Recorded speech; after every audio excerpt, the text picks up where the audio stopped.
नमस्कार, मैं अभिषेक कुमार आप सभी का स्वागत करता हूं रेलवे कैंपस से यूट्यूब चैनल पे। तो आप सभी को मेरा जय गुरु। तो एएलपी जो 2025 की जो वैकेंसी आई हुई थी, इसका सीबीटी 1 आपको फरवरी मंथ 2026 में देखने को मिलेगा।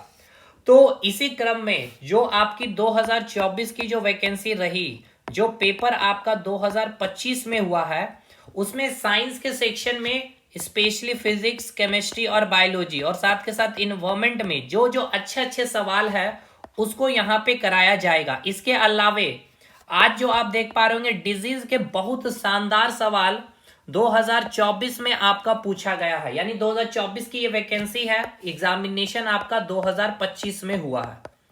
तो इसी क्रम में हम लोग एक और अनाउंसमेंट कि अगर आपका फरवरी मंथ में पेपर होता है तो आपके पास एक्सपेक्टेड 60 दिन का समय बचता है। जनवरी पूरा 15 दिन फरवरी, इधर 10 दिन दिसंबर के, जिसमें हम लोग पूरा फिजिक्स, पूरा केमिस्ट्री और पूरा बायोलॉजी, और इसको हम लोग यूट्यूब पे, ठीक है ना, एक क्रैश कोर्स के माध्यम से चीजों को खत्म करने वाले हैं और ये बिल्कुल फ्री ऑफ कॉस्ट होगा और एकदम शानदार कंटेंट। और एक बार जिन्होंने साइंस को पढ़ लिया है या नहीं पढ़ा है, दोनों के लिए भाई, जिनका बिल्कुल बेसिक जीरो है और जिनका पूरा स्टैंडर्ड हीरो वाला है भी है, अब दोनों के लिए बहुत कुछ यहां पर होगा। एक बार जब आप जुड़ेंगे तो अब जैसे आज का ही सवाल है, और ये इतना अच्छा सवाल आपका जो एलपी में पूछा गया सवाल है, जिसमें 90% स्टूडेंट्स ने गलत किया है क्वेश्चन को या अटेम्प्ट ही नहीं लिया। क्वेश्चन क्या है पहले देख लेते हैं, उससे पहले टेलीग्राम ग्रुप को ज्वाइन कर लीजिएगा, लिंक कमेंट सेक्शन में मिल जाएगा। क्वेश्चन है ये कि एक कलर ब्लाइंड यानी कि वर्णांधता जिसको हिंदी में कहते हैं, यानी कि कोई एक रोगी है जिसको कलर ब्लाइंडनेस है, ठीक है, जिसकी शादी सामान्य महिला से होती है। यानी यहां पे सबसे पहला पॉइंट आपको यह समझना है, शादी जो हो रही है सामान्य महिला से हो रही है, यानी कि ये जो रोगी है ये कौन होगा भाई? पुरुष होगा। यानी कि सबसे पहली बात तो ये कि आप यहाँ पर फाइंड आउट करिए कि जो रोगी है वो पुरुष है या फिर महिला, यानी मेल है या फीमेल है। इंग्लिश वाले भाई साहब की बोला गया है कि कोई एक पेशेंट है जो कलर ब्लाइंडनेस है, ठीक है, जिसका मैरिज हो रहा है एक नॉर्मल फीमेल से, और आपसे ये पूछा जा रहा है, क्या पूछा जा रहा है कि उनसे होने वाले संतानों में वर्णांधता होगी, ठीक है। यानी आपसे क्वेश्चन ये पूछा गया है कि ये आपका एक मेल है, ठीक है, और ये आपका कोई एक फीमेल है, ठीक है।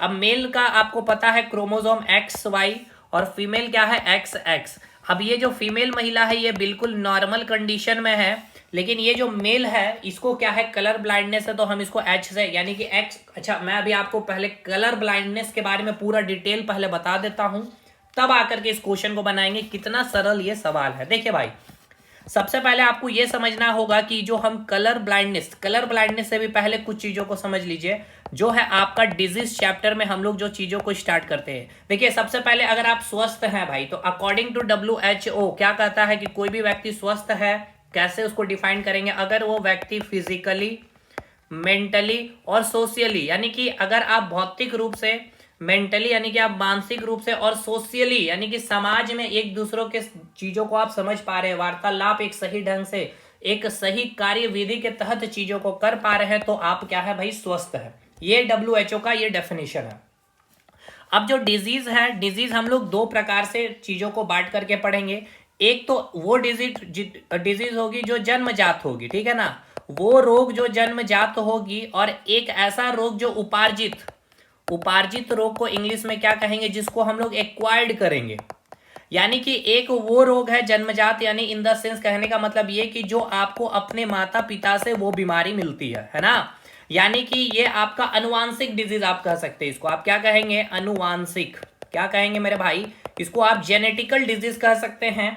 और एक्वायर्ड को भी हम लोग दो भाग में बांट करके पढ़ेंगे। एक तो होगा आपका कम्युनिकेबल, ठीक है ना, कम्युनिकेबल, यानी कि एक होगा आपका संक्रामक डिजीज, जैसे कि आपको सर्दी लग जाती है तो आपके कांटेक्ट में कोई व्यक्ति आया और उसको भी सर्दी, तो कम्युनिकेबल मतलब कि आपके कम्युनिकेशन में कोई भी बंदा आएगा तो आपका डिजीज उसको चला जाएगा। इसके अलावे जैसे कि आपको कोरोना वायरस आपने देखा, जो डिजीज, जो बीमारी रही, जो व्यक्ति एक दूसरे के क्लोज हुए या कम्युनिकेबल हुए, वहां पे क्या हो गया, ये डिजीज स्प्रेड आउट हो गया। अब दूसरे जो हम इसको बांट रहेंगे एक्वायर्ड उपार्जित रोग में, जो होगा आपका नॉन कम्युनिकेबल। नॉन कम्युनिकेबल यानी कि जो एक दूसरे के संपर्क आने से ये बीमारी नहीं फैलेगी, जैसे कि आपका कैंसर हो गया भाई। इसके अलावा आपको कोई अगर मोटापा जैसी बीमारी है, आपको ब्लड प्रेशर का बीमारी है, डायबिटीज है, तो क्या आप इसके कांटेक्ट में कोई व्यक्ति जिनको डायबिटीज, आप उनके साथ में बैठ रहे हैं तो क्या आपको भी डायबिटीज हो जाएगा? नहीं होगा। यानी आपने ये समझ लिया कि डिजीज को हम लोग दो भाग में बांटेंगे। एक तो ऐसा डिजीज जो पहले से ही आपको अपने माता पिता से यानी कि एक पीढ़ी से दूसरी पीढ़ी में ये रोग क्या होता है आपको ट्रांसफर होता है, जिसको हम अनुवांशिक यानी कि जेनेटिकल डिजीज कहते हैं। और एक जो हम अपने क्या करते हैं, एक्वायर्ड करते हैं।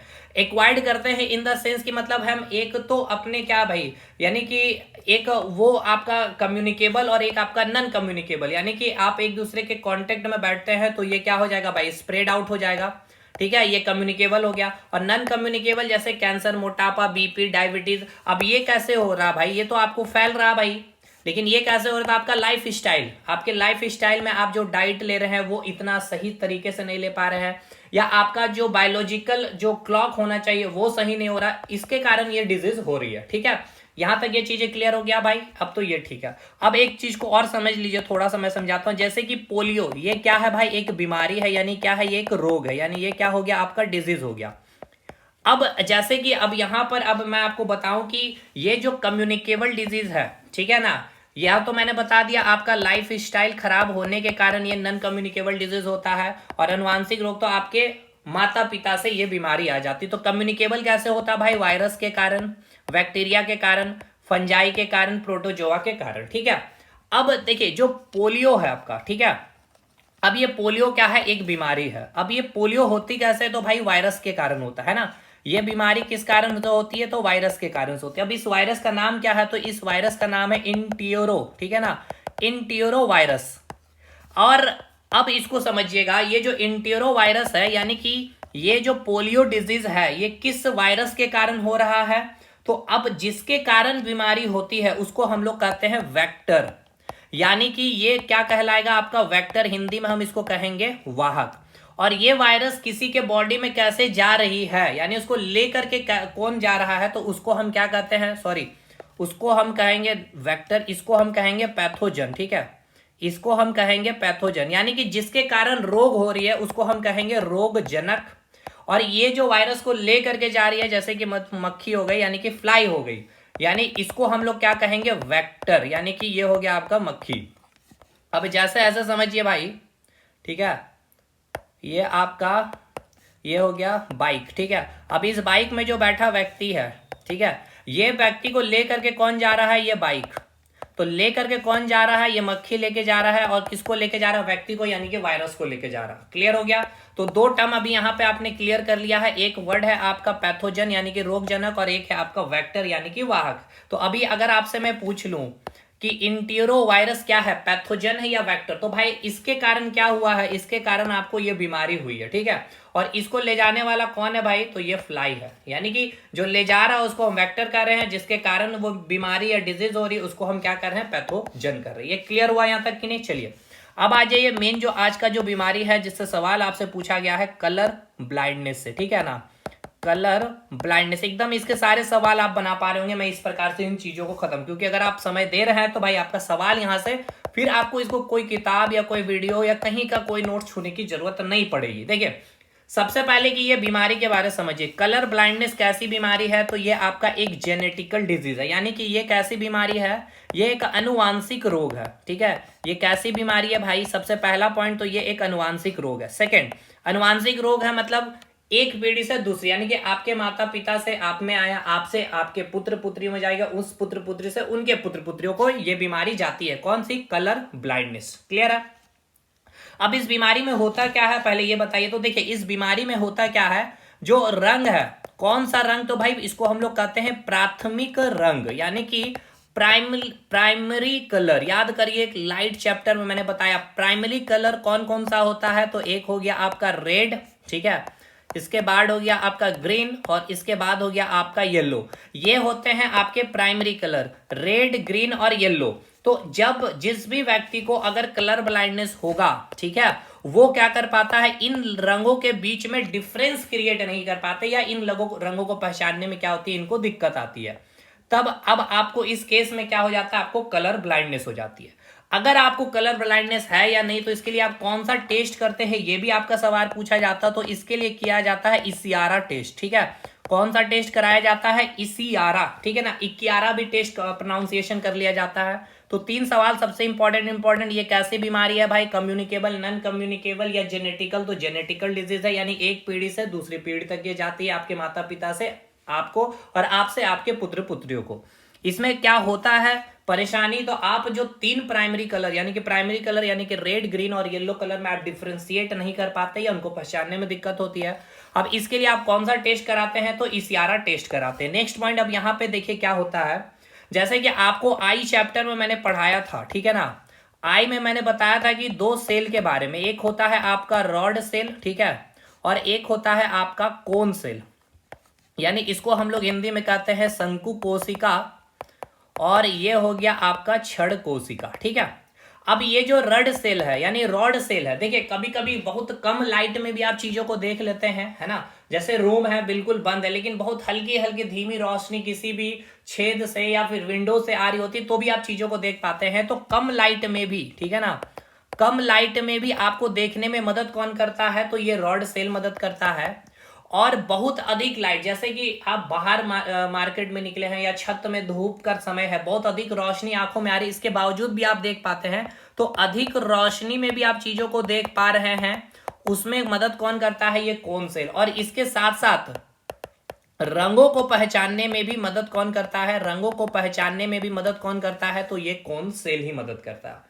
तो अब एक बात बताइए, यहां से आपको ये सवाल पूछा जाता है कि अगर आपको कलर ब्लाइंडनेस है, ठीक है, तो कलर ब्लाइंडनेस में आंख की कौन सी कोशिका प्रभावित होगी भाई, तो ये कोन सेल होगा, क्योंकि यहां पे देखिए कोन सेल का काम क्या है, रंगों को पहचानना। और कलर ब्लाइंडनेस में क्या होता है, आप प्राइमरी कलर रेड, ग्रीन और येलो को पहचान नहीं पाते, उसके बीच डिफ्रेंशिएट नहीं कर पाते हैं।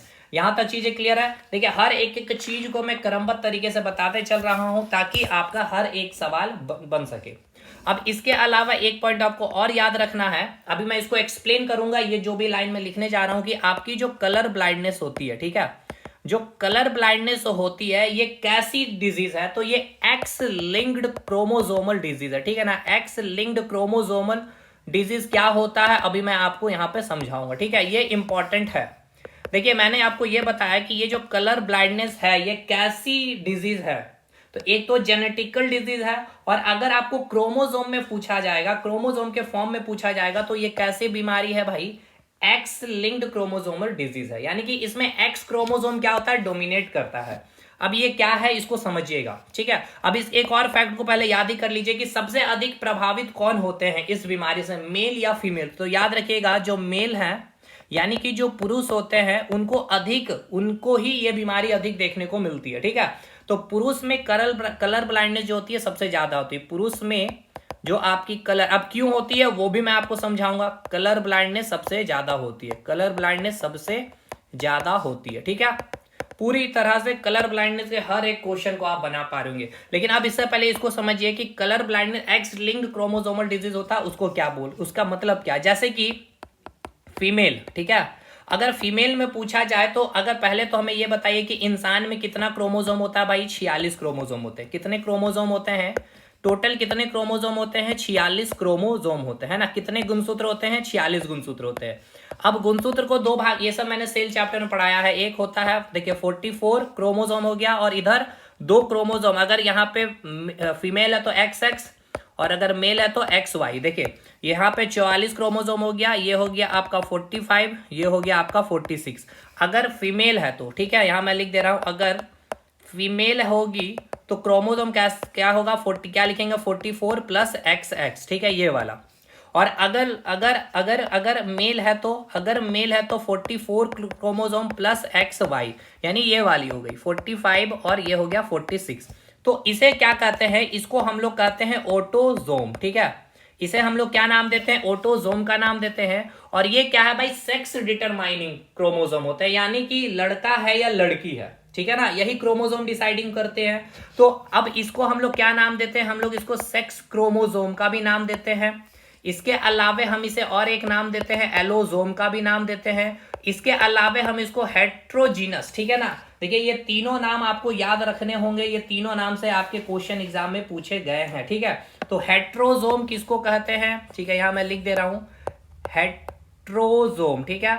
ये हो गया एलोजोम और ये हो गया सेक्स क्रोमोजोम। तो सबसे पहले ये बताइए इंसान में कितने क्रोमोजोम होते हैं, 46 गुणसूत्र होते हैं। 46 को में जो ऑटोसोम जो आपका 44 हो गया, और जो सेक्स डिटरमाइनिंग यानी कि फीमेल है तो XX, मेल है तो XY होगा, ठीक है।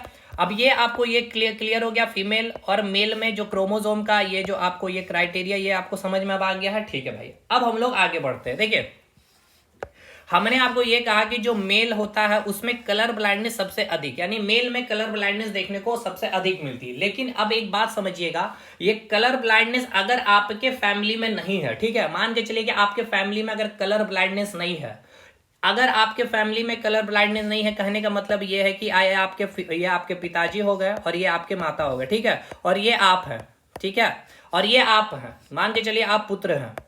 तो अब ये जो आपकी जो फैमिली है, ये जो फैमिली आप देख रहे हैं, इस फैमिली में अभी तक कलर ब्लाइंडनेस नहीं है, लेकिन जब इनका विवाह लड़की से होती है तो हो सकता है अब इस फैमिली में कलर ब्लाइंडनेस आ सकती है। इसका कहने का मतलब यह है कि कलर ब्लाइंडनेस जो किसी भी फैमिली में जो आ रही है भाई, उसको लेकर के कौन आ रही है, तो फीमेल लेकर के आ रही है, यानी महिला लेकर के आती है।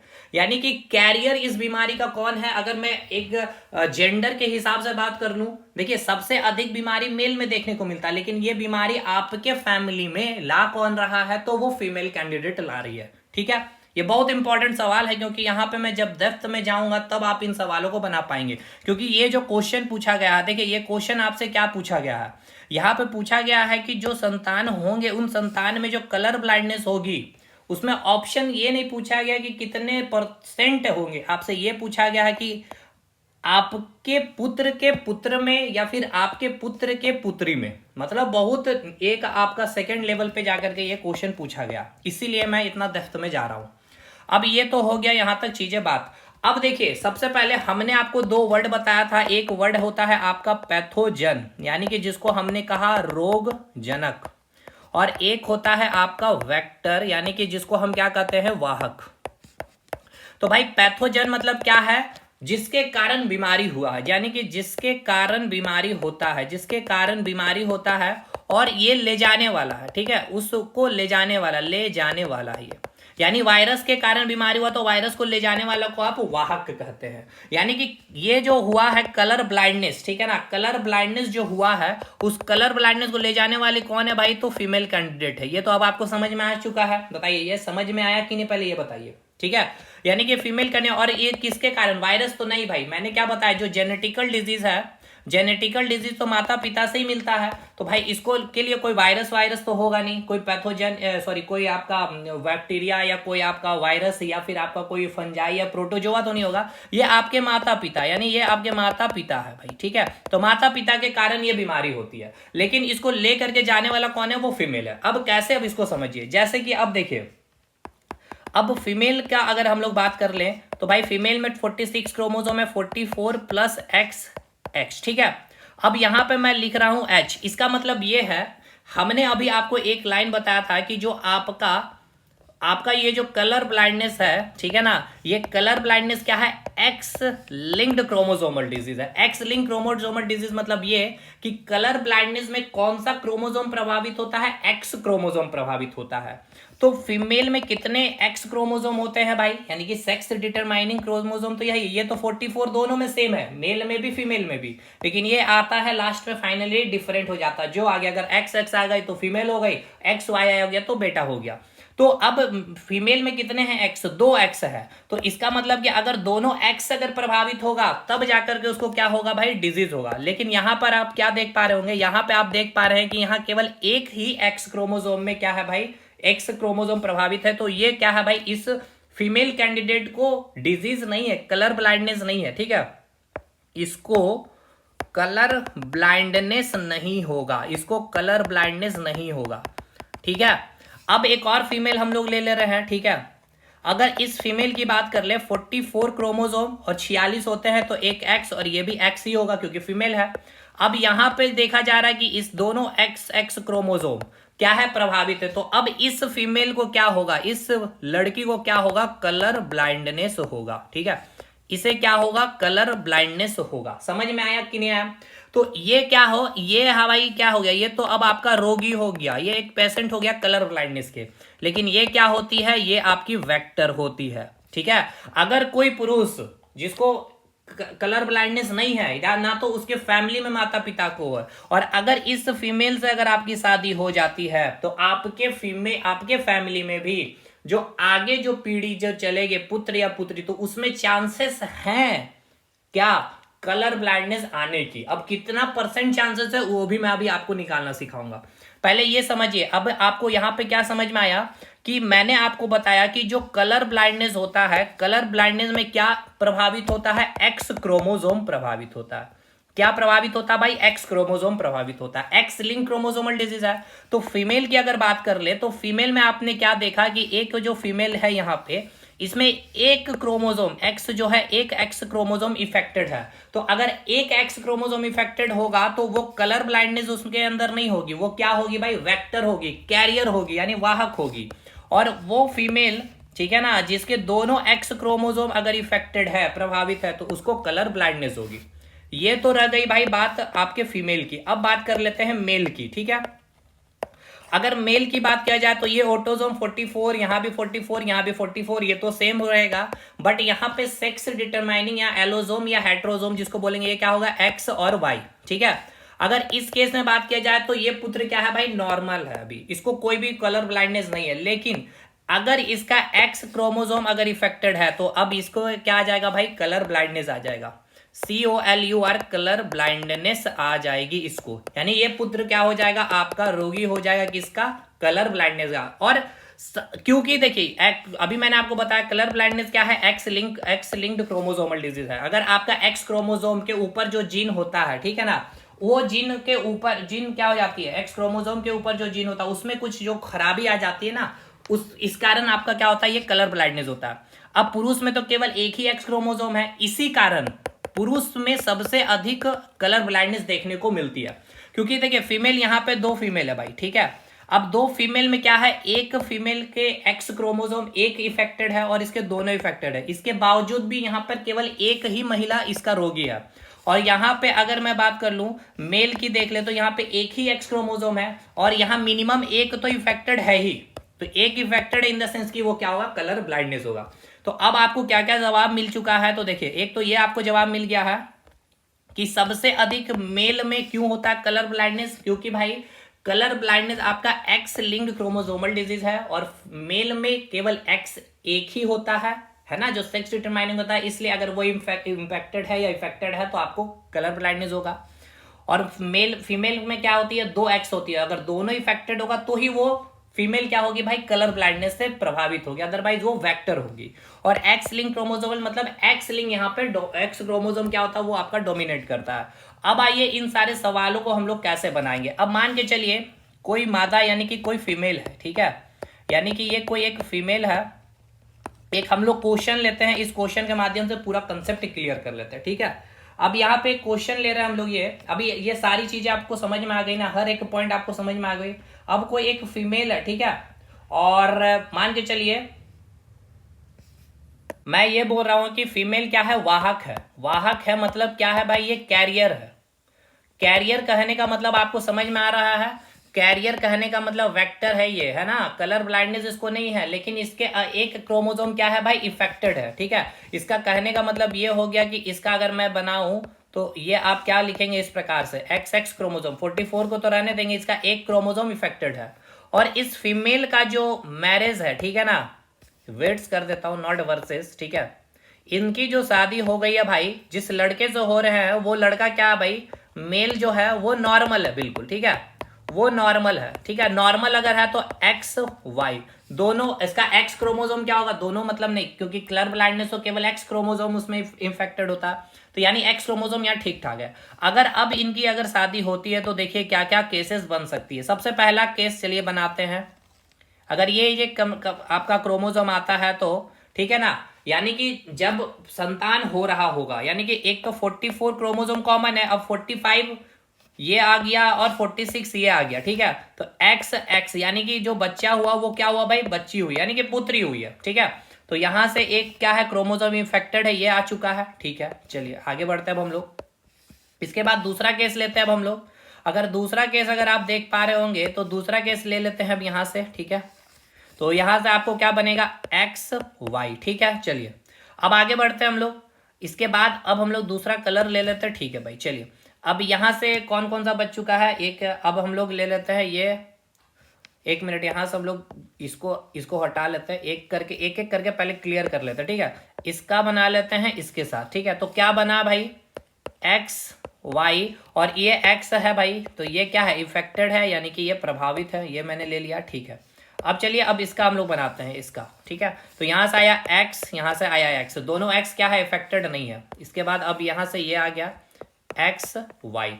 अब पहले मैं ये बताइए ये क्या है, पुत्र है या पुत्री है, पहले ये बताइए। एक्स एक्स क्रोमोसोम है तो भाई ये क्या हो गया, आपका पुत्री हो गई, यानी क्या हो गई भाई, लड़की हो गई, यानी कि गर्ल हो गई, यानी कि डाउटर हो गई, ठीक है। अब ये क्या हो गया भाई, बेटा हुआ, यानी कि ये क्या हुआ, आपका सन हुआ, ठीक है। अब इसके बाद अगर यहाँ देखना चाहे तो यहाँ पे क्या हुआ भाई, एक्स एक्स, यानी कि ये क्या हो गई, आपकी पुत्री, यानी कि ये क्या हो गई, आपकी गर्ल हो गई। अगर ये आप देखना चाहे तो ये क्या हो गया, आपका बेटा हो गया, यानी ये क्या हो गया, आपका सन हुआ।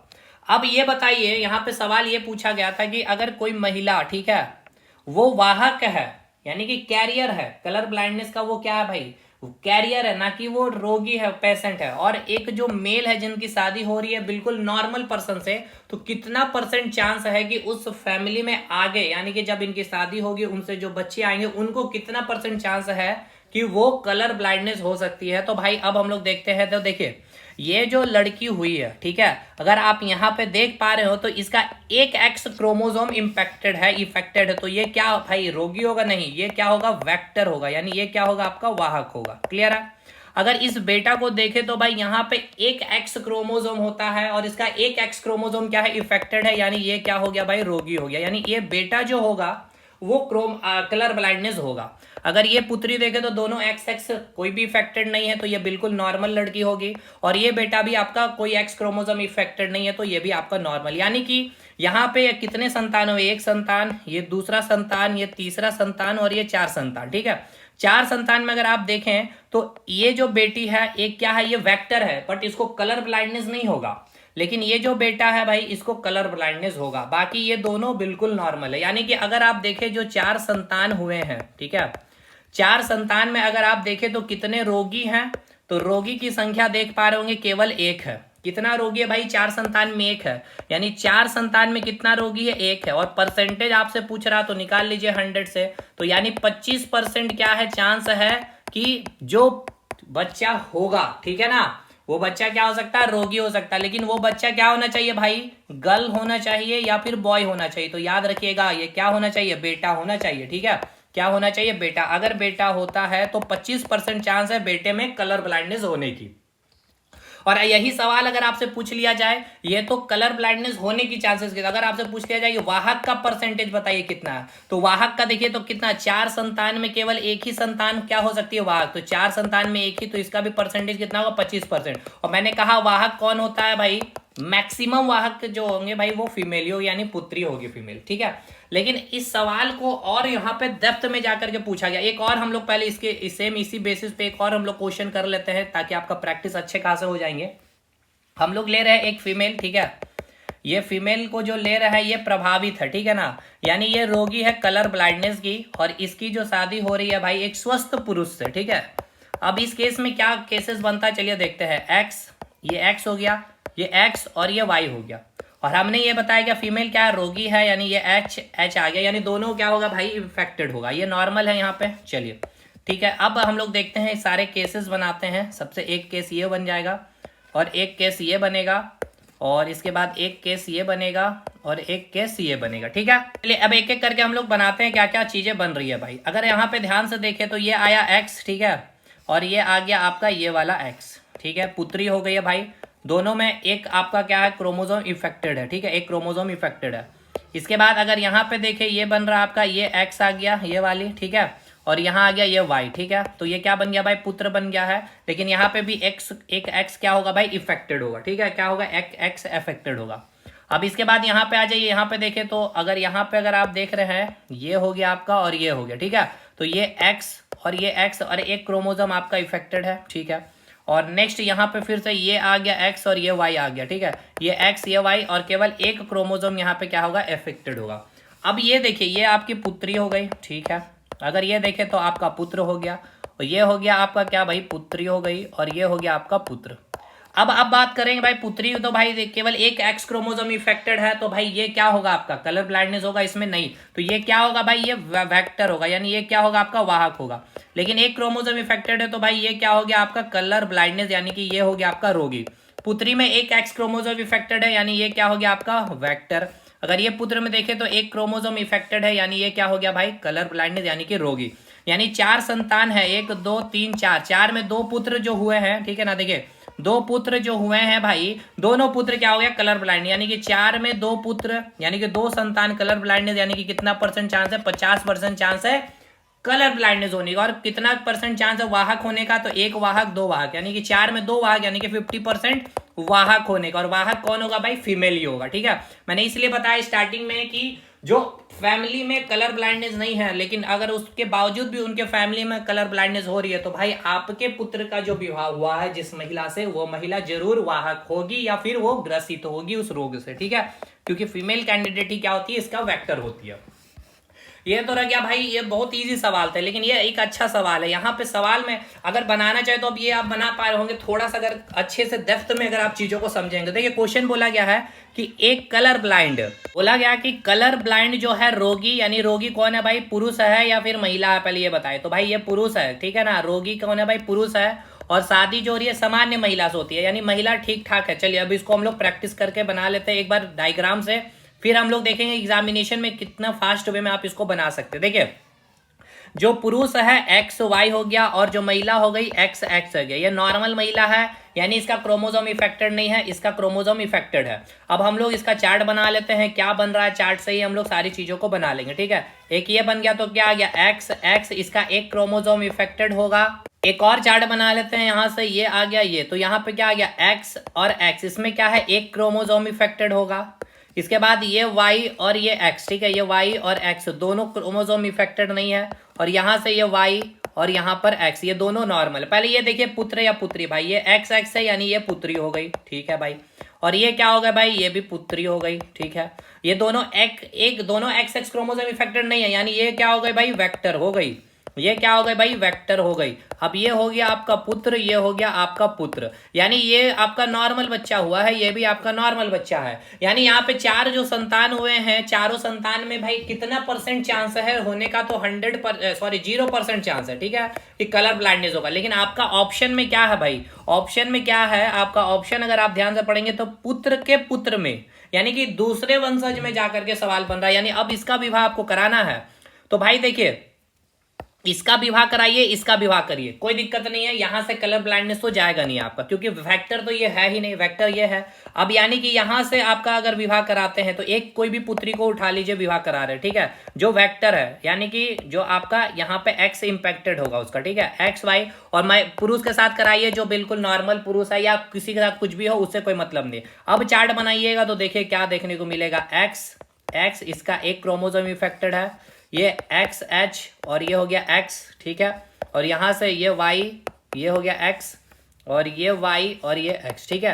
अब देखिए भाई यहाँ पर अगर आप देख पा रहे होंगे तो ये एक्स एक्स, ये क्या हो गया भाई, पुत्री जो आई है, ये तो भाई वेक्टर होगा, लेकिन ये जो पुत्र आया है, ये पुत्र में क्या है, एक एक्स क्या है, इफेक्टेड है, ठीक है ना, ये क्या हो गया एक्स एक्स। अच्छा ये एक मिनट, यहाँ मैंने ये चार्ट ही गलत बना दिया है। देखिए यहाँ पे मुझे क्या लेना चाहिए था, यहाँ पे तो भाई शादी किसकी करा रहे थे हम लोग, एक्स एक्स होगा ना, यहाँ पे महिला की शादी होगी ना, तो महिला इम्पैक्टेड है एक्स क्रोमोसोम, तो यहाँ पे दोनों क्रोमोसोम इसको इफेक्टेड करवाना, ठीक है। अब चार्ट बनाते हैं अब हम लोग, ठीक है, देखिए अब चार्ट बनाते हैं, तो ये क्या आ गया एक्स एक्स, एक क्रोमोसोम इफेक्टेड है, ठीक है, तो ये भाई पुत्री है, एक क्रोमोसोम इफेक्टिव है, तो ये क्या हो गया आपका वेक्टर हुआ, ये रोगी नहीं होगा।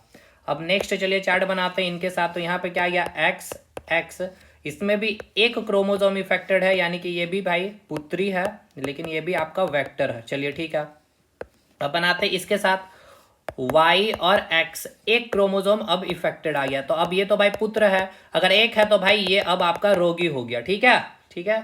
और ये थी आपकी कौन भाई, पुत्री थी, ठीक है ना, ये आपकी पुत्री थी, ये क्या थी भाई, आपकी पुत्री थी। ये मैं दूसरे कलर से दिखा देता हूँ, ये कौन थी आपकी, ये आपकी कौन थी, ये आपकी कौन थी, ये आपकी पुत्री थी, ठीक है। इनका ये विवाह इस नॉर्मल व्यक्ति से करवाएं भाई। अब देखिए इनके खानदान में क्या हो गया, पुत्र आ गया तो भाई उनको हो गया डिजीज। अब एक और आप चार्ट बनाएंगे इनके साथ, अभी इनके साथ बनाइए तो वाई और एक्स, इसमें भी एक क्रोमोजोम क्या आएगा, इफेक्टेड आएगा, ये वाला है ना, आया। तो भाई ये भी पुत्र क्या होगा भाई, रोगी आया। तो अब देखिए भाई किसमें आया, देखिए पुत्र के, देखिए किसके आया, पुत्री के, जो पुत्री का जो आप विवाह किए, ठीक है, विवाह किए तो उससे जो जन्मा जो पुत्र है, तो पुत्री के पुत्र में कलर ब्लाइंडनेस देखने को मिलेगा। समझ में सवाल आया। तो पुत्री के पुत्री में नहीं, पुत्री के पुत्र में, ये सही जवाब होगा, option D is the right answer. समझ में आया। मैं एक बार फिर से इसको एक्सप्लेन कर देता हूं। क्वेश्चन आपको बोला गया था, ठीक है, क्वेश्चन ये बोला गया था कि कोई एक महिला है, ठीक है, सॉरी कोई एक पुरुष है जो रोगी है कलर ब्लाइंडनेस का, जिसकी विवाह हो जा रही है भाई एक नॉर्मल महिला से, ठीक है। अगर नॉर्मल महिला से विवाह हुआ तो जो पुत्री आई, 4 संतान हुए, 2 पुत्री हुए, 2 पुत्र हुए, दोनों पुत्र नॉर्मल है, लेकिन जो पुत्री है भाई वो वेक्टर है, लेकिन ये रोगी नहीं है। तो अब इस फैमिली में यहाँ पे देखें तो क्या कोई कलर ब्लाइंडनेस है, इस पीढ़ी में कलर ब्लाइंडनेस नहीं है, लेकिन इन दोनों पुत्री की जब विवाह होगी आगे, ठीक है, अब यहाँ जैसे विवाह हुई है किसी भी मेल कैंडिडेट से, तो अब यहाँ चांसेस क्या बन गया है कि जो पुत्र होगा उस पुत्र में आपको कलर ब्लाइंडनेस देखने को मिलेगा, यानी कि पुत्री के पुत्र में, ठीक है ना, पुत्री के पुत्र में, पुत्री के पुत्र में कलर ब्लाइंडनेस देखने को मिलेगा। तो पुत्री के पुत्र में कलर ब्लाइंडनेस देखने को मिलेगा। समझ में आया। ये सवाल की नहीं, पहले ये बताइए, कलर ब्लाइंडनेस का हर एक पॉइंट मैंने सारा चीज को डिफाइन कर दिया है। ये एक जेनेटिकल डिजीज है, इसमें प्राइमरी कलर यानी कि रेड, ग्रीन, येलो कलर को आप क्या कर पाते हैं, डिफरेंशिएट नहीं कर पाते हैं। इशियारा टेस्ट के माध्यम से हम चीज़ों को पता कर पाते हैं। आंख में जो सेल होते हैं, रॉड सेल और कौन सेल, उसमें कौन सा सेल आपका प्रभावित होता है कलर ब्लाइंड में, तो कौन सेल का काम क्या है, अधिक रोशनी में दिखलाने में मदद करती है और रंगों की पहचान कराने में। रॉड सेल का काम, कम लाइट में भी आप चीज़ों को देख पाते हैं। कलर ब्लाइंडनेस कैसा डिजीज है, तो एक्स लिंक्ड क्रोमोसोमल डिजीज है, यानी कि यहाँ पे एक्स लिंक अगर प्रभावित है, अगर एक्स लिंक यानी कि मेल में एक ही एक्स है क्रोमोसोम, अगर वो प्रभावित हो गया तो आपको डिजीज हो गया। फीमेल में 2 एक्स क्रोमोसोम है, अगर दोनों प्रभावित नहीं होगा तब तक आपको कलर ब्लाइंडनेस नहीं होगा। इसलिए सबसे अधिक मेल में, पुरुष में क्या होती है, कलर ब्लाइंडनेस देखने को मिलता है। ये हो गया आपका टोटल 46 क्रोमोसोम में 44 क्रोमोसोम यूं ही एज इट इज आते हैं, और 2 आपका सेक्स डिटरमाइनिंग एलोसोम या हेट्रोसोम कहते हैं। अब यहाँ पे देखना है कि कौन सा, अगर एक्स क्रोमोसोम, कौन सा क्रोमोसोम, एक्स क्रोमोसोम अगर क्या है, प्रभावित है, तो भाई अगर प्रभावित होगा तो अगर मेल है तो अगर एक ही अगर एक्स होता है यहाँ पे प्रभावित हो गया तो आपको डिजीज हो जाएगा, और फीमेल में अगर दोनों प्रभावित है तो महिला क्या होगी, कलर ब्लाइंड। अगर एक प्रभावित है तो वो वेक्टर होगा, ठीक है। अब बाकी ये मैंने आपको एक्सप्लेन करके बता दिया है। तो चलिए भाई, अब इसके बाद एक और डिजीज हम लोग पढ़ेंगे, हीमोफीलिया डिजीज, ठीक है। हीमोफीलिया डिजीज भी same as it is colour blindness की तरह होती है, वो भी आपका एक्स लिंक्ड क्रोमोसोमल डिजीज होता है, यानी उसमें भी अगर एक्स लिंक्ड प्रभावित होता है तो उसमें क्या होता है, हीमोफीलिया डिजीज देखने को मिलता है। ये एक शाही बीमारी होती है, ब्रिटेन की जो महारानी विक्टोरिया थी उनको देखने को मिली थी सबसे पहले, ठीक है ना। उसमें क्या होता है कि जो प्लेटलेट्स जो होती है ना, वो प्लेटलेट्स, चलिए उसमें जो प्लेटलेट्स में जो एक्स क्रोमोसोम जो सेल होता है उसमें खराबी आ जाता है, और प्लेटलेट का काम क्या होता है, रक्त का थक्का जमाना। तो इस केस में क्या होता है कि जब एक्स क्रोमोसोम प्रभावित है, मेल में अगर एक ही एक्स और फीमेल में है तो भाई दोनों एक्स क्रोमोसोम, तो उस केस में क्या होता है, जो प्लेटलेट है वो कार्य करना बंद कर देता है, तो क्या होता है, रक्त का थक्का यानी कि क्लोटिंग होना, ठीक है, बंद हो जाता है। ये मेल और फीमेल दोनों में, ठीक है ना, मेल फीमेल और बच्चों में भी देखने को मिलता। तो हीमोफीलिया डिजीज हम लोग कल देख लेंगे, क्योंकि बहुत डिटेल करने की जरूरत नहीं, क्योंकि हमने कलर ब्लाइंडनेस आपका डिटेल कर दिया है। तो डिजीज के बहुत अच्छे सवाल आपको पूछे गए हैं एग्जामिनेशन में, ऐसे सवाल आपको बीपीएससी वगैरह में भी पूछे जाते हैं, ठीक है। तो ये तो बहुत ज्यादा डिफिकल्ट पूछ लिया गया, अगर थोड़ा सा ईजी किया जाएगा तो यहाँ पे जो मैंने परसेंटेज वाला जो क्वेश्चन करवाया इस प्रकार के सवाल बनते हैं, ठीक है। तो चलिए, होप शो आपको कंसेप्ट समझ में आ चुका है। चलिए, अब एक चीज तो ये कमेंट करके बताइएगा कि कैसा लगा सेशन, और ये 60 डेज की जो प्लानिंग मैं सोच रहा हूं उस पर आप एक बार कमेंट करके बताइएगा। तो हम लोग सोच रहे हैं बायोलॉजी से ही चीजें स्टार्ट करनी, क्योंकि फिजिक्स का बहुत सारे लेक्चर आपने देखे हैं, केमिस्ट्री के देखे, बायोलॉजी के ऊपर से चीजों को स्टार्ट करते हुए खत्म करेंगे। अब देखिए यूट्यूब पे क्रैश कोर्स की तरफ से चीजों को खत्म करेंगे। तो कोशिश होगी एक चैप्टर यानी चैप्टर के अकॉर्डिंग हम लोग, अब एनसीईआरटी हो गया, एग्जाम्पलर हो गया, उसके लिए परेशान नहीं होना, ठीक है।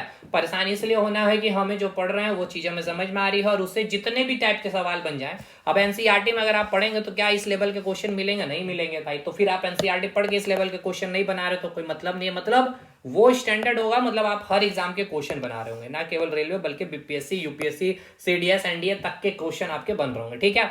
तो मिलते हैं, अगर आप कमेंट करके जरूर बताइएगा इसके बारे में, क्या आप सोच रहे हैं स्टार्ट करनी चाहिए या नहीं। तब तक के लिए धन्यवाद। आप हमारे एप्लीकेशन को इंस्टॉल कर सकते हैं पेड क्लासेस के लिए।